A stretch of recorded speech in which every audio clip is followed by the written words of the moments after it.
Good morning. Day 2 of this trip. So Burton, Bradstock to somewhere near Weymouth. I've got a campsite in mind. It's about 17 miles, I think. So no rushing today. I can enjoy it a bit and have a look. Don't know if you can, let's turn it round. There we go, it's a bit better. No hills. I know we've got to go inland a bit, and there are some hills over there. But yes, I said this in yesterday's video. If it makes the edit, a lot of shingle today. I hate shingle with a passion. But freshwater campsite, decent place for 12 quid. These holiday parks, I think it's the third one I've stayed in. They're always cheap as chips, and they're great because you've got everything you need. Laundry facilities, a couple of bars there, get some food.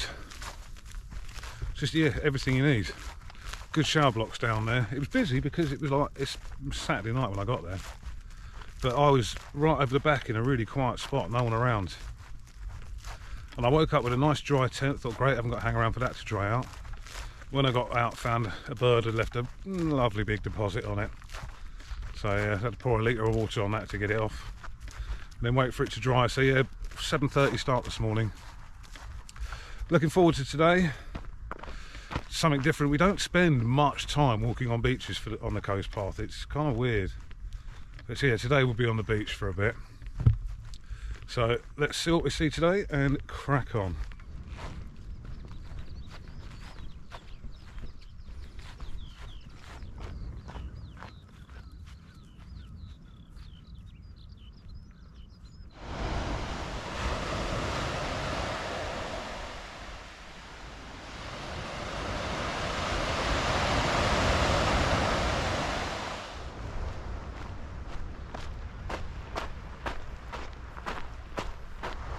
We're entering the shingle phase now. We'll try and stick to the outskirts and the grassy bits where it's a bit firmer underfoot. So I'm not sure how far this goes. I'd certainly to west at Bexington.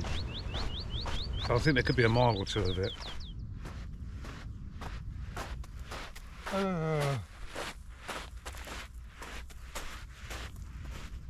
Sign back there saying West Bexington 2 miles. Giddy up. I'm not going to Google if the restaurant's open. I need something to look forward to. I don't want to be disappointed this early in. If it's closed, but for the moment, this gives me something to look forward to.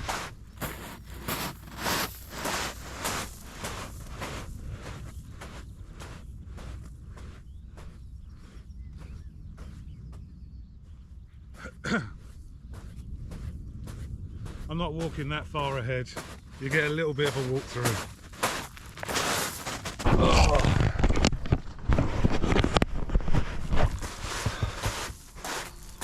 I think I can see some houses. Well, I can see some houses in the distance. If that's West Bexington, I'm not even halfway. Why can't they just put a path on the grassy bit? This is probably the worst bit, I think, so far of the entire trail. I'm not even close to halfway if that's West Bexington. People don't moan about this section enough, so I'm just doing you a public service here. This is horrible. Oh dear. Maybe I could just live here. Just don't go any further. I've got a tent. Catch some fish.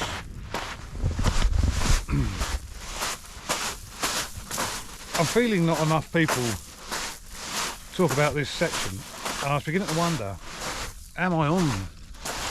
Is the coast path in that field? I've just looked at the map and it says quite early on I should have walked past a body of water, which would have been to my left, and I pass it on my right hand side. I haven't seen that. I've seen people walking in the field.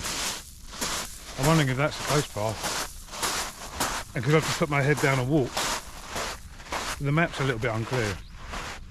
It just says, puts you, the yellow line on the map just puts you on the edge of the beach. Oh no, I've seen the sign. There we go. Maybe the people walking in the field were mavericks and don't care about trespass. No, I think we are, yeah, I can see a sign. We are on the right path. Thank God for that. How do people not talk about this section enough on their videos? Oh. can just about see the car park, but it still looks like another mile. Still looks like I'm only about halfway. Blimey. Maybe people just want to keep their videos upbeat, and I don't care about moaning from time to time. But this is a tough bit. My word. Yeah, so I've come across a sign. There is another route. Takes you back that way to Hive Beach. So I've done 2 miles on this shingle so far, and I've still got a mile to go to Bexington. Oh my word. Trouble is, the coast path is so easy to follow, you almost never get the map out. There are times when you take a wrong route, but other times it's just obvious you don't get the map out. I haven't got the map out at all yet. Not yesterday, not today. Well, it's done now. Live and learn. I wonder why I can see people walking in the grass. I wouldn't even call that summer route, I would call that every time of year route. I think it's because that bit gets muddy. Straighten you up a bit. I think because that way gets muddy. Because I knew I'd seen on someone else's video, they were walking into West Bexington and it was just a mud bath, ankle deep mud. That's what got me thinking that I don't think this is the only route. Hey, hey, hey.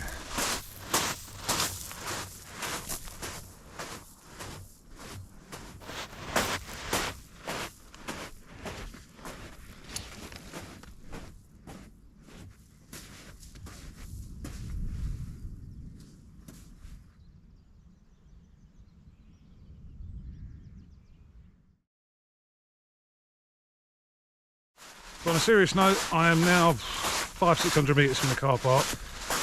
Oh, I hope that restaurant's open. There should be a law that it's open 24 hours a day for survivors of this beach, like me.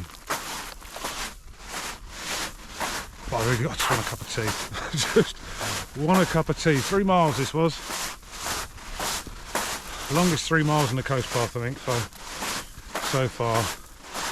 It's been hard work. Let's see if this thing is open. It doesn't look very open.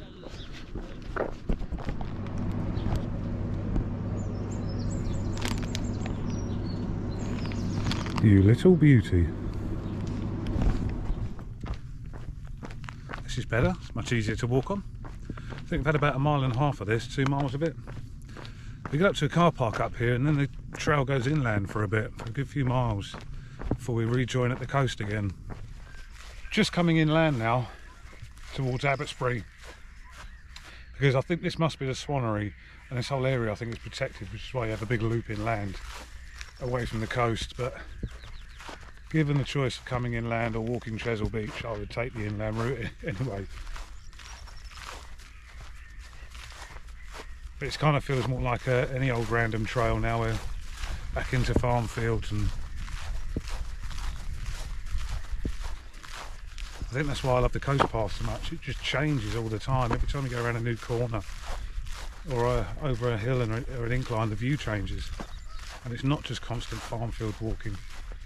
I think that's why I've enjoyed it so much. I'm getting a little bit bored with some of the other trails now. I think next year might be time to head to Scotland. Only been there once to do Ben Nevis, and I loved it up there. Absolutely loved it. So I think next year something a bit more adventurous.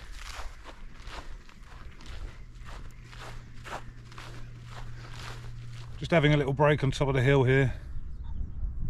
I found the hills at last. The Swannery down there. There is another cafe at the Swannery as well. I didn't think there'd be many on this leg of the trip this day. And I've passed 4. There's one about every 2 miles so far.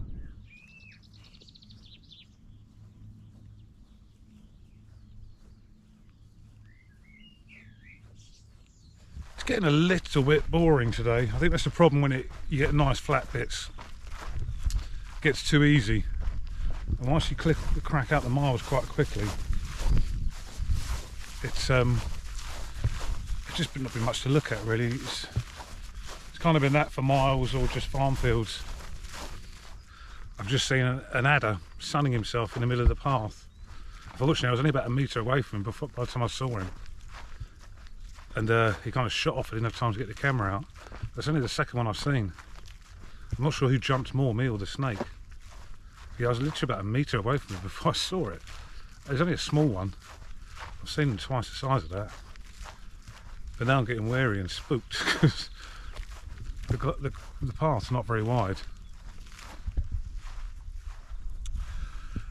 Final video of the day, I'm all set up. Pebblebank campsite, £15 for the night. Pretty decent, shower block, laundrette. There's a nice bar down there, so I'm going to head off down there now and watch the Scotland game. But it's also got a good view there over Portland, which will be tomorrow's and the last day for this trip. Today was kind of boring and kind of hard work. I don't know why. It was just really hot today. Very flat, one of the easiest days on the coast path probably, but just quite mundane and boring. I think that's what it's so difficult. But I'm glad it's done. Hopefully Portland will be nice for tomorrow. It's been years since I've been there. I think we went to Portland Bill and that was it, and came back. So I'll be signing off for the night now. Thanks for watching this video, and I will see you again for the next one tomorrow.